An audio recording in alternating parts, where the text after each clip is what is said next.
안녕하세요. 오늘도 성경이 인도하는 대로 복된 길을 걸어가시는 여러분이 되시기를 축복합니다. 쉽고도 정확하게 또 알차고도 재미있게 하나님의 말씀을 가슴 깊이 새기는 시간, 소문난 성경교실에 오신 여러분을 환영합니다. 이 시간 재미있게 성경의 세계로 여러분을 안내할 저는 장찬영 목사입니다.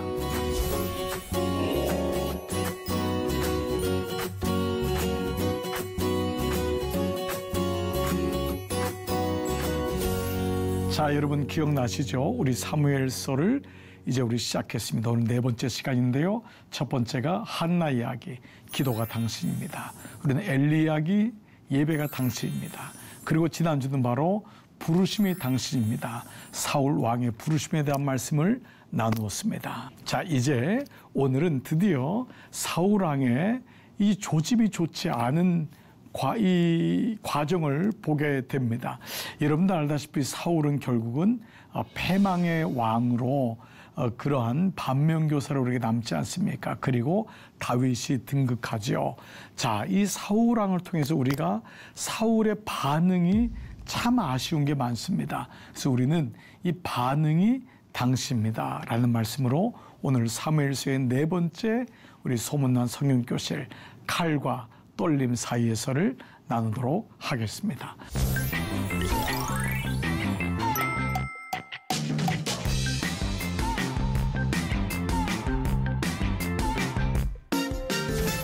반응이 당신입니다 라는 것입니다. 자, 여러분 어떻습니까? 여러분께 한번 여쭤볼게요. 여러분은 잘 반응하시는 편인가요? 아니면은 좀 반응이 늦으신 편인가요? 자, 근데 중요한 건 반응이 빠르냐 늦냐가 중요한 것이 아니라 옳으냐 그르냐가 중요하겠죠. 무엇보다도 하나님 마음에 합당한 반응을 하느냐 아니면 내 고집으로 내 경험으로 반응하느냐라는 거겠죠. 요즘 여러분 우리 한국 국민들에게 희망을 주는 아이콘 중에 하나가 우리 손흥민 선수 아닙니까?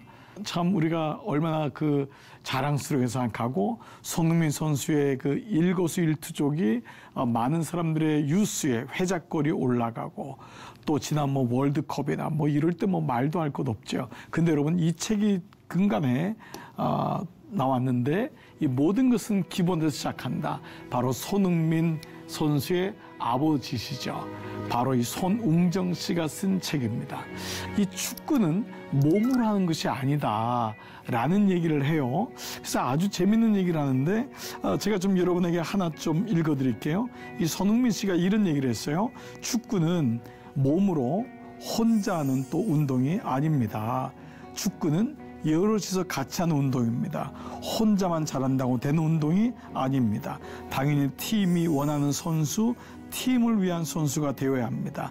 이런 차원에서 축구는 성품과 마음이 받쳐주지 않으면 안 됩니다. 그 힘든 시간을 어떻게 견뎌낼 수 있겠습니까? 또 조금만 잘한다는 소리를 듣게 되는 자리에서 어떻게 무너지지 않고 견딜 수 있겠습니까? 어떻게 팀원들과 합을 이루고 자기의 생각과 맞지 않는 코치를 어떻게 따를 수 있겠습니까? 그래서 많이 중도에서 포기하거나 스스로 떨어져 나가거나 동료와 감독에게 인정받지 못하는 천독꾸러기 신세로 전락합니다. 그래서 흥민이는 절대 세계 최고의 클래스가 아닙니다. 그는 지금도 잘하고 있습니다. 정상에 올라갔다고 생각하는 순간 내려오는 길밖에 없습니다. 그는 지금도 성장하고 배우고 있을 뿐입니다. 자, 여러분 어떻습니까? 그 아들의 그 아버지 아닙니까? 손흥민 선수는 특별히 자기를 맡는 사람은 아버지다. 나의 축구는 온전히 아버지의 작품이다 라고 얘기할 정도로 아버지의 가르침은 탁월했습니다. 바로 그것은 바로 성품이 따르지 않으면 저는 오늘 이것을 반응이란 단어로 여러분과 함께 나누고 싶습니다. 내가 하나님 말씀에 어떻게 그 길을 따를 수 있느냐. 자, 이제 이러한 차원에서 오늘 말씀을 좀 보기를 원합니다. 우리는 이 코드를 잊지 않고 있죠. 우리는 본질이 있어요. 하나님의 본심, 하나님 우리를 만드신, 그러나 우리는 변질된다는 거예요. 이 변질될 때 기로점이 있습니다.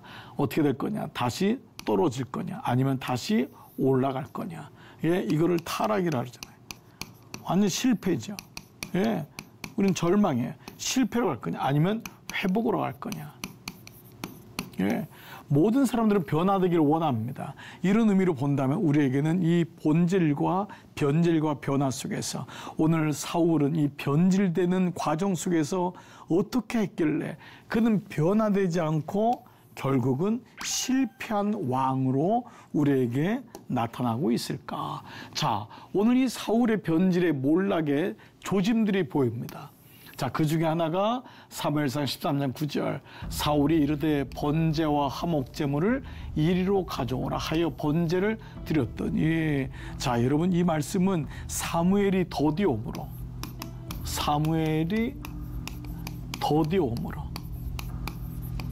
이 말씀이 있습니다. 즉 그는 시간적인 걸 볼 때 학자들은 1시간이라고 얘기합니다. 1시간을 참지 못해서 그는 왕으로부터 몰락이 됩니다. 1시간 시간이. 그러나 이것은 꼭 시간적인 것이 아니라 그의 이 더디움으로 번제를 드렸더니가 현재 완료형입니다. 이건 뭐냐 하면 그렇게 해 왔다라는 것을 보여주고 있습니다. 사울의 애리투드, 사울의 반응, 사울의 태도가 늘 이러한 식이었다라는 것을 얘기합니다. 자, 오늘 이거 13장 9절인데 14장 오늘 여러분과 말씀드리고 싶은 장면 중에 하나가 뭐냐 하면 사울이 아히야 제사장입니다. 하나님의 궤를 이리로 가져오라. 아니 자기가 뭔데? 그렇죠? 여호와의 궤 앞으로 가야 되잖아요. 그게 예배자잖아요. 근데 뭐라고 하죠? 하나님의 궤를 이리로 가져오라. 그때의 하나님의 궤가 이스라엘 자손과 함께 있습니다. 예, 그런데도 그를 가져오라고 하는 거예요. 이때가 뭐냐면 블레셋과의 전쟁 속에서 이제 이 오늘날로만 점호를 하는 겁니다. 그런데 지금 요나단이 안 보이는 거예요. 그리고 좀 병사들이 안 보이는 것 같아요. 그러니까 불안해진 거예요. 그 마음속에 불안이 있자. 근데 하나님께 예배드리러 가야 되는데 마땅히. 근데 그가 자기가 있는 곳으로 하나님의 궤를 가져오라고 하는 이 반응을 보이게 됩니다. 근데 성경을 읽었을 그는 사울 왕의 변질과 몰락의 조짐으로 보여줍니다.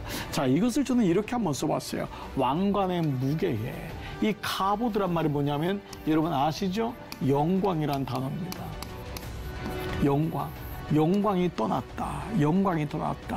우리가 엘리 제사장의 죽음에 대해서 얘기할 때 엘리의 두 번째 아들 비느하스의 며느리가 죽을 때 영광이 떠났습니다. 그래서 내 이름을 이가봇이라고 지으라. 이 아들의 이름을 이가봇. 영광이 떠났다. 그 영광이라는 게 뭐냐면 무거움. 하나님 말씀을 무겁게 여겨야 되는데 이것을 가벼이 여겼다. 즉 그는 하나님의 말씀을 무겁게 여기지 않냐고 왕관의 무게의 그 무거움에 무너지는 사울입니다.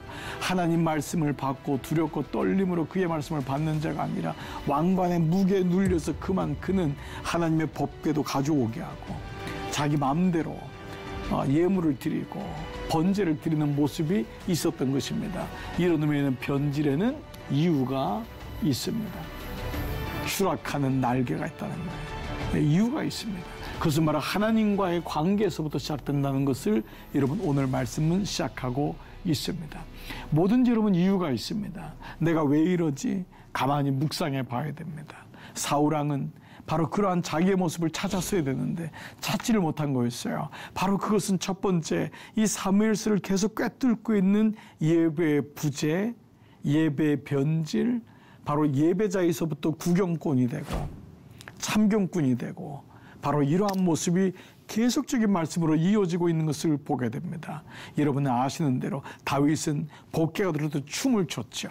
네, 춤을 췄지만 그의 아내 미갈은 발코니 그 위에서 보면서 속으로 비웃는 모습, 이 모습이 바로 변질된 모습, 하나님과의 관계에 있다는 것을 우리가 보게 됩니다. 하나님과의 관계가 모든 변질의 시작이다. 자, 이런 의미에서 여러분에게 책 하나를 소개할게요. 티핑 포인트라고 하는 책인데요. 이 책은 말콤 그랜드웨이라는 경제학자입니다.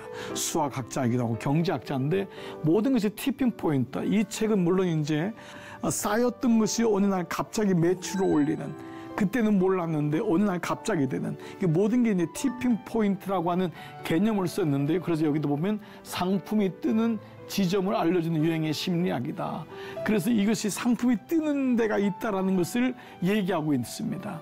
자, 이것은 역으로 말하면은 그것이 어느 순간에 치고 올라가는 지정점이 되기도 하지만 역으로 말하면 추락하는 이유가 되기도 합니다. 이게 티핑 포인트입니다. 올라가는 지점도 되지만은 똑같이 내려가는 지점도 될 수 있다는 것입니다. 물이 똑똑똑똑 티핑이 똑똑똑똑 떨어지는데 그게 포인트가 되는 때 추락하게 됩니다. 어느 날 똑똑똑똑 떨어지는데 그게 어느 날 성공의 대박을 치는 이유가 됩니다. 모든 것엔 이유가 있습니다. 이것을 티핑 포인트라고 했습니다. 작은 것 같지만 그 한 번의 예배가 작은 것 같지만 그 예배가 결국 쌓이면서 그 사람을 만들어 갑니다. 한 번의 예배를 별로 그냥 쉽게 생각했는데 그 한 번의 예배가 결국은 어느 날 쌓이게 되면은 예배를 잃어버리는 내 모습을 보게 됩니다. 기도 시간은 한 번에 쌓이지 않습니다. 작은 시간이지만 계속 무릎을 꿇는 것입니다. 저희 교회에서 지금 하고 있는 것 중에 하나가 생명의 10분 하루의 첫 시간을 무릎 꿇고 멈춰서 그 말씀을 보자는 것입니다. 10분이라는 시간은 아주 작은 시간이죠. 그러다 그 10분이 결국은 그 사람을 만듭니다. 듣는 말씀, 들리는 말씀, 또 돌아다니는 말씀이 아니라 내가 묵상하는 하나님 말씀을 듣는 10분의 시간이 필요하다. 그래서 이런 의미로 본다면은 이 티핑 포인트는 깨진 유리창 이론과 이런 굉장히 아주 근사한 이 내용을 가지고 있어요. 이거는 뭐냐 하면 깨진 유리창을 보수하지 않으니까 그 유리창에다가 계속해서 물건을 집어넣고 오물을 집어넣고 심지어는 깨진 유리창을 깨도 되겠구나라고 하면서 사람들이 폐허로 만들더라는 거예요. 그게 나온 게 깨진 유리창 이론입니다. 그러므로 작은 것에 민감할 줄 아는 사람, 사울왕은 작은 것에 민감하지 않았습니다. 바로 이 부분이 계속적인 오늘 말씀이 이어지고 있어요. 즉 사울의 변질의 조짐이 보이는 거예요. 조짐이 뭐죠? 작은 구름이 있는 거예요. 좋은 조짐도 있습니다. 그러나 여러분 티핑 포인트가 나쁜 쪽으로도 있음을 기억하셔야 됩니다. 자, 이제 이런 가운데 뭐 어떤 조짐이 있냐? 첫 번째 그의 조짐은 하나님과의 멀어짐이라는 조짐이 보이기 시작했습니다. 자, 14장 18절에 사울이 아이야 제사장이에요. 하나님의 괴를 이리로 가져오라 하니 그때에 하나님의 괴가 이스라엘 자손과 함께 있음이니라. 뭐죠? 교만하고 예배를 무시하고 이러한 조짐이 사울에게 있었던 거예요. 하나님하고 자꾸 멀어지는 거예요. 하나님께 가까이 가지 않는 거예요. 하나님으로 나에게 오라고 하는 거예요. 이러한 일들이 계속 일어나고 있습니다. 보십시오. 사울이 제사장에게 말할 때에 블레셋 사람들의 진영에 소동이 점점 더한지라. 사울이 제사장에게 이르되 내 손을 거두라. 예, 보니까 지금 불안한데 오히려 블레셋 사람들에게 진영에 소동이 있는 걸 보니까 괜찮은 거예요. 불안할 때는 법궤를 가져오라고 했는데 이제 상황이 괜찮으니까 손을 거두라. 현대인의 성경 보니까 그래서 사울은 여호와께 물어볼 필요도 없어 그만두시오 하고 제사장에게 말하였다.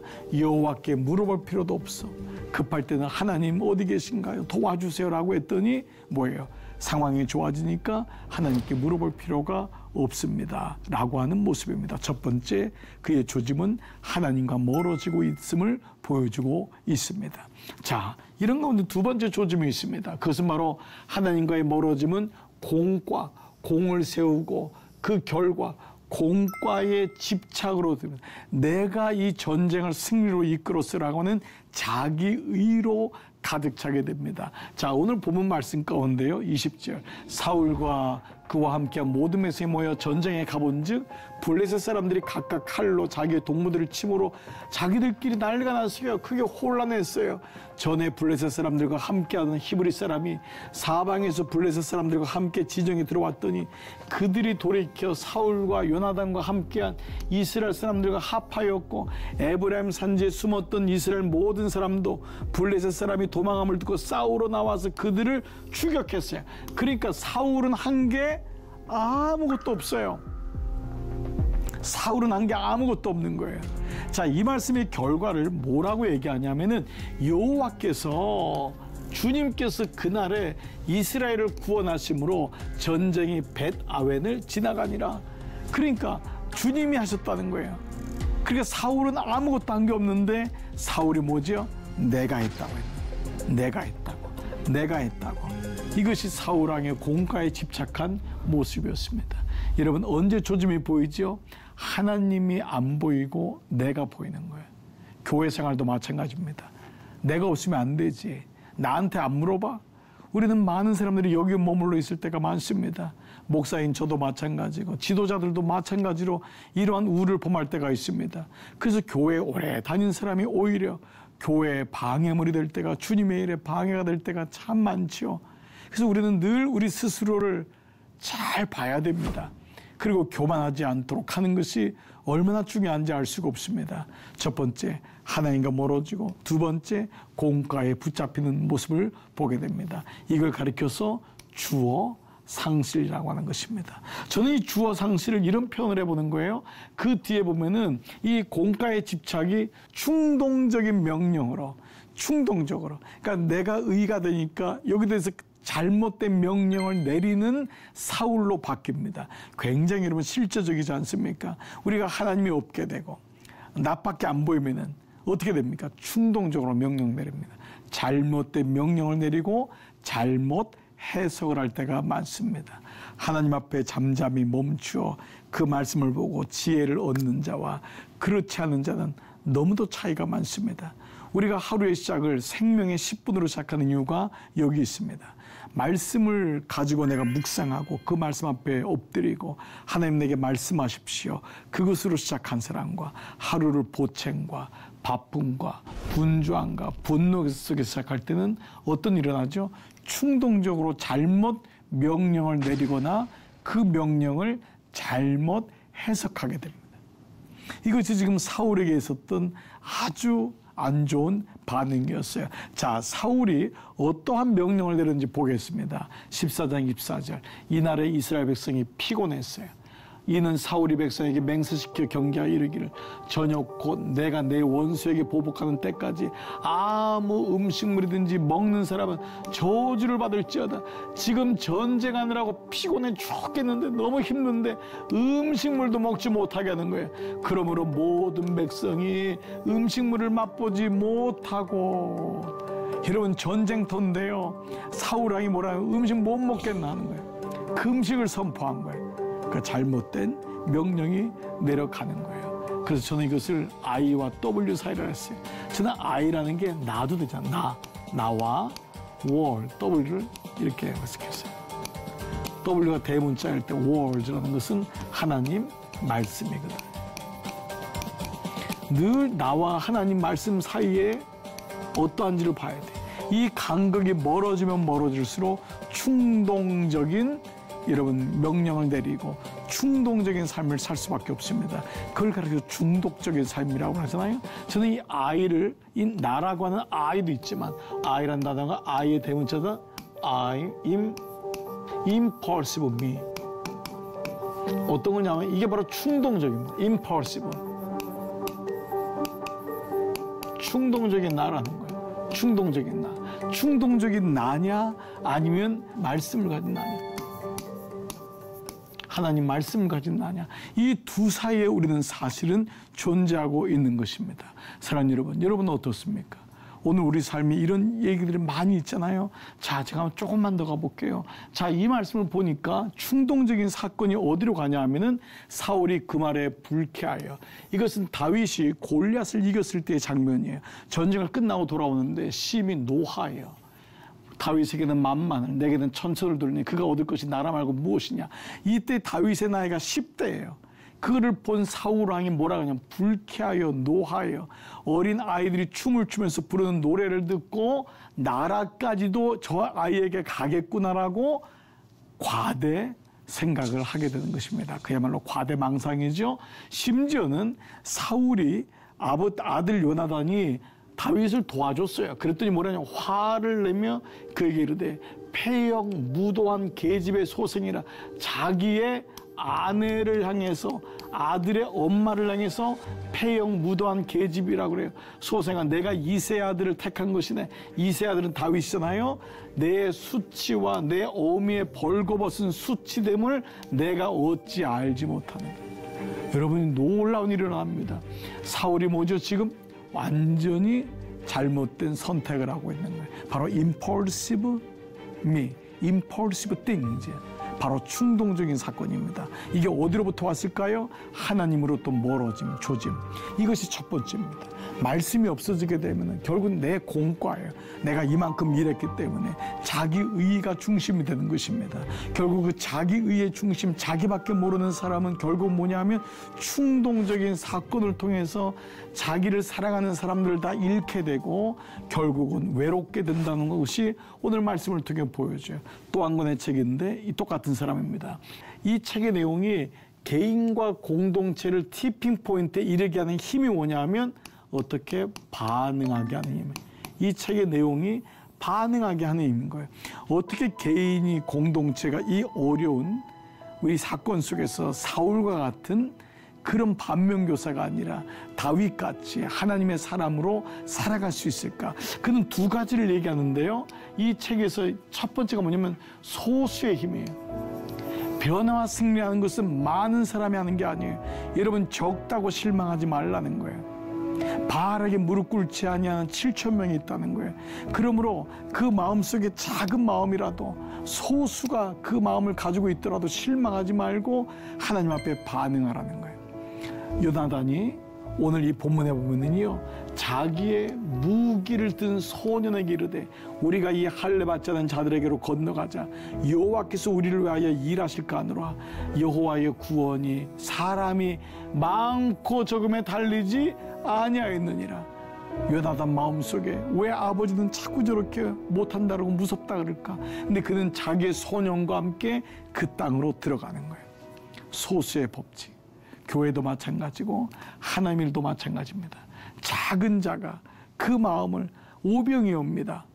물고기 2마리와 떡 5개 작은 것이 5,000명을 먹이는 것과 똑같은 이치가 오늘 말씀을 통해 이루어지는 것입니다. 말콤 그레드웰은 우리에게 이 말씀을 통해서 소수의 힘, 공동체를 이루는 소수의 힘, 이 나라에 기도하는 소수의 사람, 말씀을 가진 소수의 사람이 그 사람의 결국은 하나님께서 그를 통해서 일하신다. 그럼 그 사람이 가지고 있는 두 번째 뭐냐면 고착성의 힘입니다.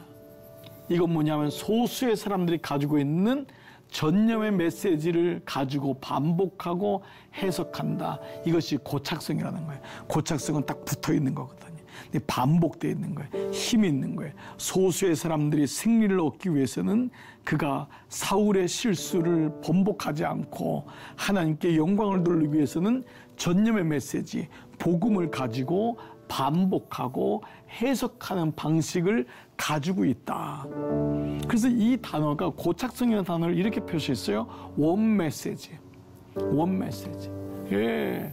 지금 이 요나단과 소년은 같은 메시지를 가지고 있는 거예요. 어찌 할례 받지 않은 저 블레셋 백성이 우리를 이렇게 할 수가 있는가. 그리고 또 하나는 뭐냐면 같은 마음으로. 저는 이것이 오늘 우리 교회 안에서 가장 중요한 놀라운 고착성의 원리입니다. 하나님의 사람이 많고 적음에 달리지 않았습니다. 그 몇 명의 사람들, 그 제자들이 세계를 변화신 것처럼 하나님의 사람들은 원 메시지, 하나님의 말씀을 같이 그 on the same page, 같은 마음으로 감당할 때 비로소 이 말씀을 감당할 수 있다라는 것입니다. 자, 오늘 이 말씀에서 마지막으로 말씀이 되는데 요나단은요, 백성이 숲으로 들어갈 때에 꿀이 흐르는 것을 보고도 그들이 맹세를 두려워하여 손을 입에 대는 자가 없었는데 요나단은 그의 아버지가 백성에게 맹세하여 명령할 때에 듣지 못하였으므로 손에 가진 지팡이 끝을 내밀어 벌집에 꿀을 찢고 그의 손에 돌려 입에 대매 눈이 밝아졌더라. 그리고 백성들에게 다 먹으라고 하는 말씀이 이어지는 거예요. 자, 그러면서 29절에 요나단이 이르되 내 아버지께서 이 땅을 곤란하게 하셨도다. 비로소 해석이 된 거예요. 보라, 내가 이 꿀 조금을 맛보고도 내 눈이 이렇게 밝아졌거든. 하물며 백성들에게냐 라고 하면서 그는 올바른 반응을 하게 됩니다. 해석이 된 거예요. 오늘 여러분, 이 말씀이 오늘 반응이 당신입니다. 사울은 잘못된 반응을 했지만 아들 요나단은 올바른 반응을 하게 되었던 것이죠. 오늘 이런 의미로 본다면은 오늘 여러분, 이 말씀은 우리들에게 많은 것을 던지고 있습니다. 우리는 사울의 모습을 따라갈 것인가? 아니면 요나단처럼 올바른 반응을 하게 될 것인가? 여러분 어떻습니까? 반응이 당신입니다. 오늘 사울의 몰락의 조짐을 보면서 우리는 우리의 모습도 돌아보게 됩니다. 혹시 나에게는 하나님과 멀어짐이 있지 아니한가? 혹시 나에게는 이로 인해서 사람들과의 관계가 불편해져 있지 않는가? 혹시 이로 인해서 나에게는 하나님의 음성이 들리지 않는가? 오늘도 여러분 네 번째 시간, 여러분에게 귀한 시간이 되셨을 줄 믿습니다. 자, 여러분 유익한 시간이 되셨나요? 은혜는 나눌수록 보게 된다고 했습니다. 소문난 성경교실 이런 많이 여러분 보시고 소문내 주시고 끝까지 말씀을 붙드는 여러분 되시기를 기도하겠습니다. 오늘 수업은 유튜브 영상으로도 올라가니까요. 궁금한 내용은 또다시 여러분 확인하시고 또 보시면 좋겠습니다. 여러분 드디어 이제 또 다음 주 시간은 이 다윗의 시대로 흘러가는 것을 보게 됩니다. 사울의 시대가 끝나고 사무엘상은 여러분이 기다렸던 다윗의 시대로 흘러갑니다. 다음 주에도 너무도 유익하고 즐거운 행복한 시간이 되기를 기도하겠습니다. 한 주간 여러분 행복한 시간 되시고 다음 시간에 뵙겠습니다. 안녕히 계십시오.